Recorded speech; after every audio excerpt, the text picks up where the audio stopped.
Hey guys, so today we're going to take a hike up to Mount Cammerer to a old abandoned fire tower at the top.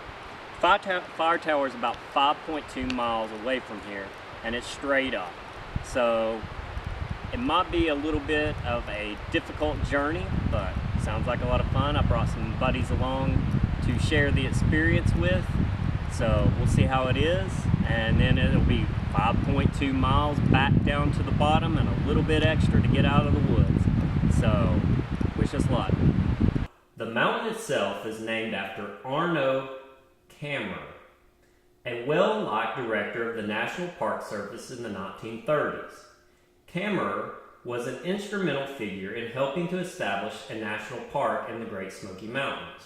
With the help of Colonel David C. Chapman of Knoxville, Cammerer convinced John D. Rockefeller Jr. to make a gift of $5 million, which he used to purchase the lands that would become the national park. During Cammerer's tenure as director, the number of areas under the National Park Service tripled, while visitation jumped from roughly 2 million to 16 million people a year. After his death in 1941, the peak formerly known as White Rocks received his name. Although it's a round-trip hike of more than 11 miles, the hike to Mount Cammerer is still the shortest and most commonly used route to the summit of the 4,928-foot mountain. From the trailhead, hikers will climb the Low Gap Trail for 3 long miles before reaching the Appalachian Trail. This is a steep and relentless climb that traverses over several switchbacks while taking hikers through a beautiful mature hardwood forest as they proceed up to Cosby Creek Valley. The first section of the trail travels between Cosby Creek and the Cosby Campground. Portions of this section share the same route with the Cosby Nature Trail, a short loop hike that begins at the campground. At 0.4 of a mile from the trailhead, you'll reach the lower Mount Cammerer Trail junction. Oh, fuck.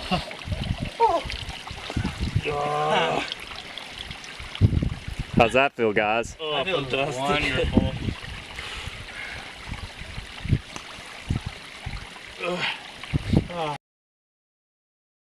At roughly 2.9 miles, hikers will finally reach the Appalachian Trail.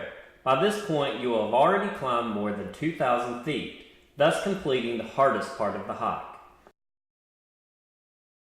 Hey guys, so we've reached about the halfway point of the Mount Cammerer hike that we're doing. We didn't expect it to be completely uphill the entire time, but this is a really good hike. The scenery's beautiful. It's so quiet up here, you wouldn't believe it.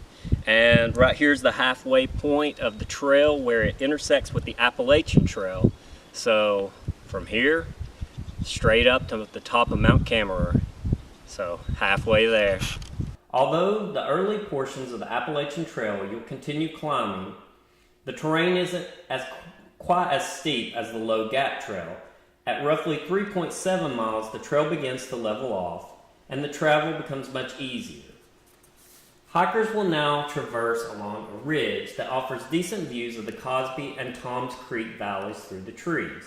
At just under 5 miles, hikers will reach the rugged spur trail that leads to the summit of Mount Cammerer. The spur is roughly 0.6 of a mile long, is fairly level, but does involve some rock scrambling as you approach the fire lookout tower. Although the last 1/10 of a mile traverses over some fairly rugged terrain, it's nothing that would be considered exceedingly difficult. Standing on an elevation of 4,928 feet, the summit of Mount Cammerer sits on the edge of a rocky outcropping overlooking the Pigeon River Gorge. On a clear day, the views are simply stunning. Some say even the best in the park. But the best vantage point is from the deck of the Stone Fire Lookout Tower. This Western-style tower, which was fully restored in 1995, provides hikers with outstanding 360-degree views. The architectural style used of the lookout tower is called Western because it did not require a raised structure to see above the trees. Using hand-cut stone, the octagonal fire lookout atop the summit of Mount Cammerer was built by local laborers and the Civilian Conservation Corps in the late 1930s. The men who built the lookout drilled and blocked the stone from a quarry only 100 yards downhill from the tower. Some of these stones weighed as much as 600 pounds. Between February 15th and May 15th, and then again from October 15th through December 15th, the structure was manned by lookouts who lived on the premises on 2-week tours. This lookout was operated until the 1960s, when modern fire detection methods were able to replace it. Look in any direction and see row upon row of mountains. The mountain directly across from the gorge with the white aviation tower and at the top is 4,263-foot Snowbird Mountain. Below that you will be able to see the water tower for the hydroelectric plant in the Big Creek area. Towards the south is Mount Sterling, which also has an old fire tower atop its summit. And of course, towards the southwest is the seemingly endless expanse of mountains known as the Great Smoky Mountains.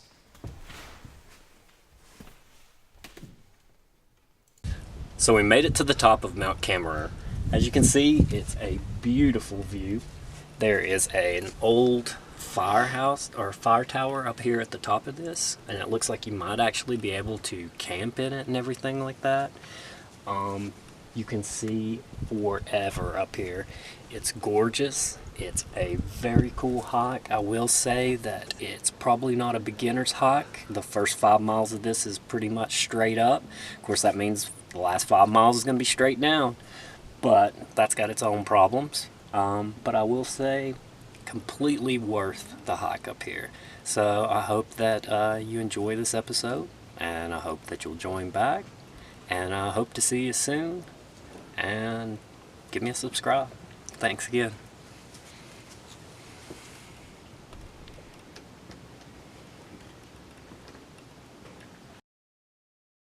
Subscribe. Subscribe.